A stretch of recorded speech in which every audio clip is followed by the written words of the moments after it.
To access the inside of the Ender 5 S1, you just undo these screws. They're all matching and they all fit a 2mm hex.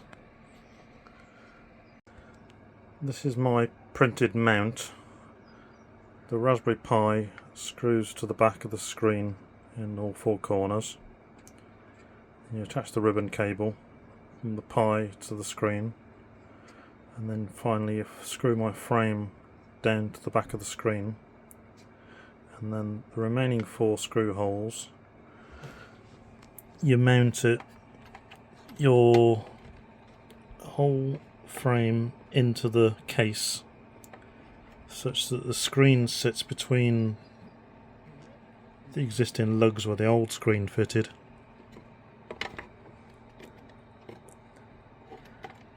Is that right? Yes.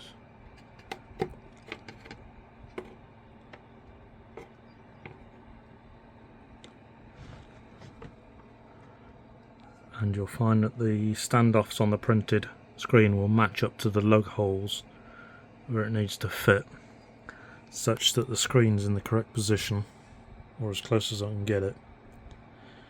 I'm just going to mount some heat sinks to my Pi, so it gives some passive cooling, because once it's inside this case it'll start getting hot. That's the passive cooling. It's just self-adhesive 3M tape on the back of them. I think they cost something like £2 delivered from Amazon. So whatever cooling solution you've got has got to be fairly low profile, because it's got to fit within this case.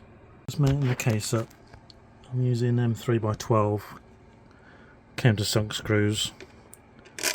Don't have to be countersunk, but that's just what I had to hand and what I designed my frame for.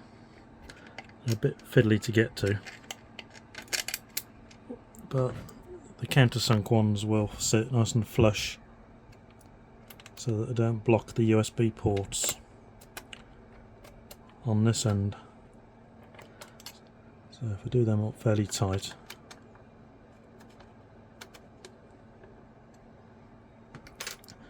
and I can still get my USB leads in to those sockets.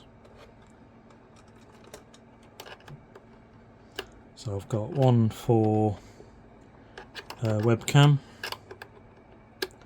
one is the data connection to the printer,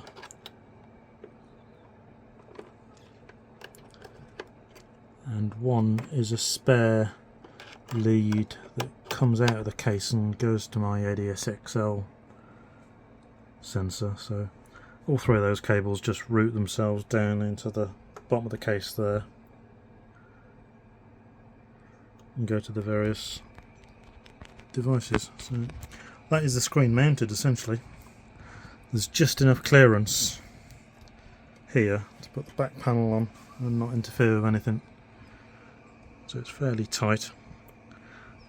Before the passive cooling, the main CPU on the Pi 3B was hitting about 61 degrees centigrade and constantly giving me soft limit warnings. So now I'm going to put it all back together, power it up and see what kind of temperatures I'm getting. Don't forget to plug your power back in, and if you've got the Pi around the right way you'll have your power lead away from the top of the case, because it just won't fit. This will also have the screen up the right way. And then neatly tuck away all your leads, probably with a cable tie. Just for reference, that's the DC-DC converter I'm using. It will take in 8 to 35 volts and put out 3 volts at 5 volts at 3 amps. And the Pi 3B requires 2.5 amps. So that should be sufficient power to power that off, that DC converter plugged into the 24 volt plus and minus rails of the power supply inside your printer. Also a special well done if you've got all 8 screws back in without dropping them on a black carpet. Now if you've got it all connected up correctly, you power on your printer, pie comes up,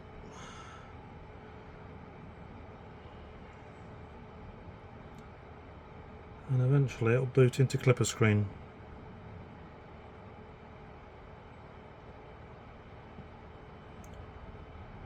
Not too long anyway.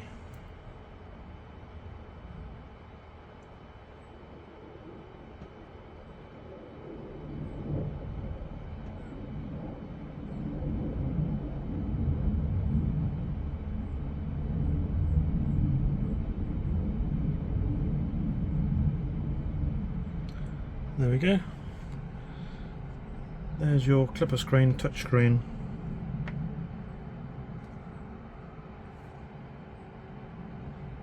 Inside the printer.